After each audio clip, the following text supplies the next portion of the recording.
Alright, it's November 2002, paper 6. A manufacturer of biscuits produces 3 times as many cream ones as chocolate ones. Biscuits are chosen randomly and packed into boxes of 10. Find the possibility that a box contains equal number of cream biscuits and chocolate biscuits. पहले हम बात करते हैं success की और failure की. Alright, आपके पास क्या है? 3 times as many cream ones as chocolate ones. Let suppose कि एक बॉक्स है, उसमें मेरे पास 4 बिस्किट्स हैं. ठीक है, सपोज करते हैं. अगर ये 4 बिस्किट्स हैं तो इसमें मेरे पास क्रीम आने के चांस कितने हो जाएंगे? 3 हो जाएंगे, और एक मेरे पास चांस है जो क्रीमी नहीं होगा. ठीक है, तो मेरे पास जो सक्सेस है, जिसको मैं क्रीम कह रहा हूँ, इसकी पॉसिबिलिटी हो जाएगी मेरे पास 3/4 की, और क्यू की मेरे पास पॉसिबिलिटी हो जाएगी सिंपली 1/4 की. अगर इस कॉन्सेप्ट को आप मज़ीद समझना चाहते हैं, देखें एग्जाम्पल लें.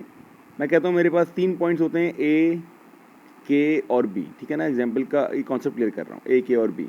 मैंने कहा ये रेशो 1 है और ये रेशो 2 है, तो टोटल कितना हो जाएगा आपके पास? ये 3 हो जाएगा.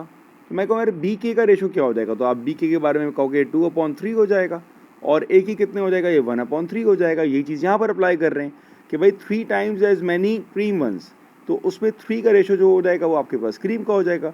टोटल रेशो कितना हो जाएगा? 3. अगर क्रीम वाले हैं तो एक चॉकलेट भी तो होगा मेरे पास, तो टोटल मेरे पास 4 आ जाएगा. तो ये कुछ इस तरह का कॉन्सेप्ट यहाँ पर क्लियर हो रहा है. ऑलराइट, तो मेरे पास पी और क्यू दोनों की वैल्यूज आ चुकी हैं. अब आते हैं इसकी प्रोबेबिलिटी पर. बेटा, आपके पास 10 ऑप्शन हैं. ठीक है ना, आपके पास बिस्किट जो हैं वो 10 है, और हम कह रहे हैं कि इक्वली हो. इक्वली या तो सक्सेस की तरफ जाएंगे या फेलियर की तरफ जाएंगे हम.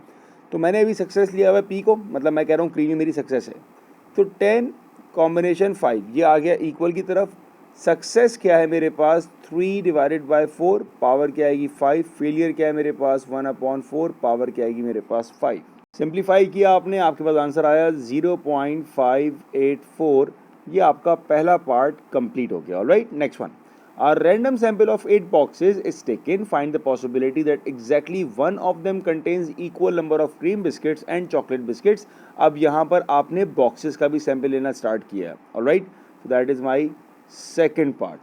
पहले क्वेश्चन को ज़रा अंडरस्टैंड करते हैं. मेरे पास यहाँ पर n की वैल्यू कितनी हो जाएगी? मेरे पास n की वैल्यू यहाँ हो जाएगी 8. आर कितना हो जाएगा? 1, क्योंकि मैंने एक बॉक्स पिक करना है. लेकिन समझने वाली बात ये, उस बॉक्स की खास बात ये हो कि उसमें number of cream biscuits and chocolate biscuits are equal. Now that is a tricky part here. क्यों ट्रिकी पार्ट है? क्योंकि इसका जो सक्सेस होगा वो वही होगा जो आपने लास्ट पार्ट में फाइंड किया हुआ है, दैट इज़ 0.0584. इसके बाद आपको क्यों निकालना बड़ा सिंपल हो जाएगा. आपने 1 में से माइनस किया, 0.9416. ऑलराइट, तो ये जो पैरामीटर था ना आपके पास सक्सेस को आइडेंटिफाई करना है. वो सक्सेस क्या है? सक्सेस ये कि जो आप एक बॉक्स उठाओगे उसमें number of cream biscuits and chocolate biscuit बराबर होगा, और इसकी पॉसिबिलिटी हम यहाँ निकाल चुके हैं, इसलिए हमारी सक्सेस हो गई है. अब फॉर्मूला अप्लाई कर दो बेटा. 8 कॉम्बिनेशन 1, सक्सेस पावर 1 और failure power 8 - 1 is 7. Success is 0.0584. Success is failure is 0.9416 to the power 7. और जब आपने इसको सिंप्लीफाई किया you will get the value of 0.307. ये आपके पास सेकंड पार्ट का आंसर आ गया.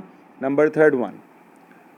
A larger box of randomly chosen biscuit contains 120 biscuit using a suitable approximation.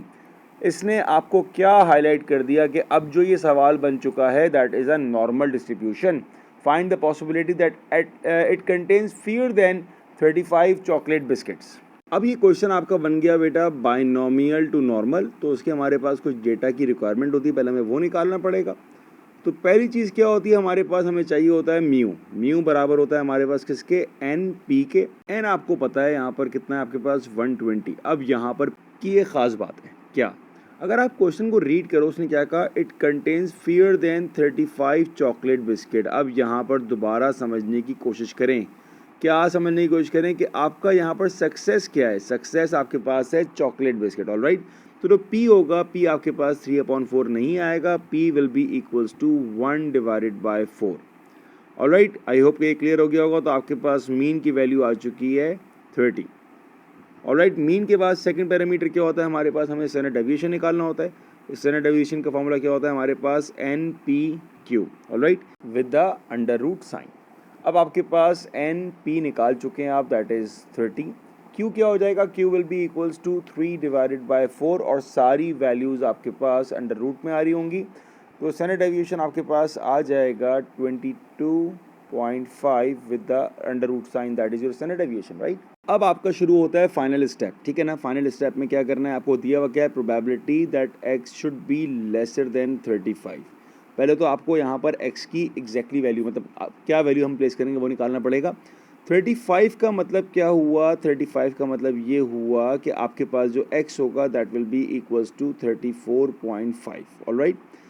Value place करिए आपने, फॉर्मूला अप्लाई किया, z is equals to x minus mu divided by sigma, alright.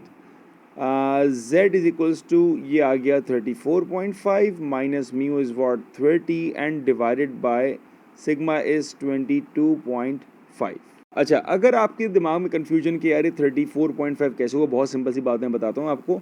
Late suppose कि आपके number हैं 32, 33, 34 and 35 और ये आ गया 36, ठीक है बेटा। जिस वैल्यू पर हम ये सब काम कर रहे हैं वो 35 है, तो मैं 35 से 0.5 ज़्यादा और 0.5 कम पर एक ऐसा ब्लॉक बना दूंगा, ठीक है। अब ये कह रहा है x should be lesser than 35, मतलब 35 की वैल्यू देखना एक्सेप्टेबल नहीं है, ठीक है ना। 35 को छुपाना है आपने। अब 35 को छुपाने के लिए मुझे अपनी वैल्यू को इस पॉइंट से देखना पड़ेगा, ठीक है। तो ये वैल्यू क्या है मेरे पास, it's 34.5, so that is the reason why I picked 34.5 as my x value, ठीक है। जो आपको वैल्यू चाहिए हो वहाँ पर आप ऐसी ब्लॉक बना दो और फिर आप देखो कि आपकी वैल्यू कहाँ पर है, लेस देन पर है। तो आपको 35 को नहीं देखना है, इसको पर्दे में रखना है आपने, ठीक है बेटा।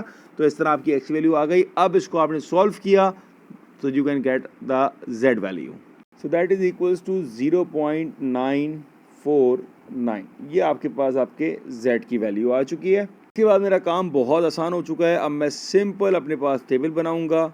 मेरे पास मेरी z की वैल्यू क्या है, 0.949 है। 949 पे मैं यहाँ प्लेस कर दूंगा और जो मुझे एरिया रिक्वायर्ड है वो वही एरिया है जो मुझे डायरेक्ट टेबल से मिल जाएगा। तो मैं z की वैल्यू 0.949 पर प्रोबेबिलिटी निकाल लूँगा टेबल से। अब तो जब मैंने टेबल से निकाली वैल्यू मेरे पास आ गई 0.8264, ठीक है ना। 23 ऐड की टेबल की वजह से, तो जो मेरा फाइनल आंसर आ रहा है ना ऐड अप करने के बाद, दैट इज़ 0.829। ये मेरा फाइनल आंसर आ गया इस प्रोबेबिलिटी का।